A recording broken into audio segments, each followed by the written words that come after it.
இரவு 11 மணி. நம்ம ஊரில் மழை பெஞ்சிட்டே இருக்கனால மாடெல்லாம் பிடிச்சி முன்னாடி கட்டிட்டோம். ஏன்னா மாட்டு சாலை அவ்வளோவா சேஃப் இல்லை, இப்போவோ அப்போவோ அப்படின்ட்டுருக்கு. அதனால் வீட்டுக்கு முன்னாடியே மாடை கட்டிடுறது. இந்த ஒரு 10 நாளாக மாடு வந்து வீட்டுக்கு முன்னாடி தான் கட்டிடுறோம். ஏன்னா மழை பெஞ்சிட்டே இருக்குது அப்படின்றனால. ஏன்னா மாடு முன்னாடி கட்டுவோம், மழை பெஞ்சிட்டே இருந்தால் நனைஞ்சிரும் அப்படின்னு சொல்லிட்டு.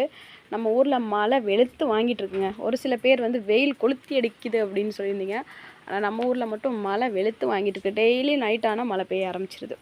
இப்போ ஒரு வீடியோக்கு வாய்ஸ் கொடுக்கலாம் அப்படின்ட்டு வெளியே வந்து உட்காந்தேன். எப்போயுமே நான் வெளியே வந்து உட்காருவேன் வாய்ஸ் கொடுக்கலாம் அப்படின்ட்டா. ஏன்னா உள்ளுக்குள்ளே மற்றவங்கள டிஸ்டர்ப் பண்ணக்கூடாது அப்படின்னு சொல்லிட்டு.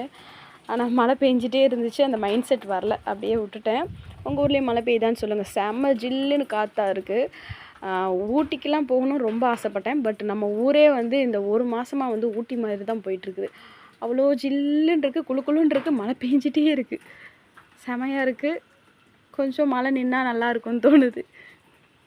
உங்கள் ஊர்லேயும் மழை பெய்யுதான்னு சொல்லுங்கள். எல்லாத்துக்கும் குட் நைட். எல்லாத்தையும் டிஸ்டர்ப் பண்ண மாதிரி ஆயிடுச்சு, சாரி.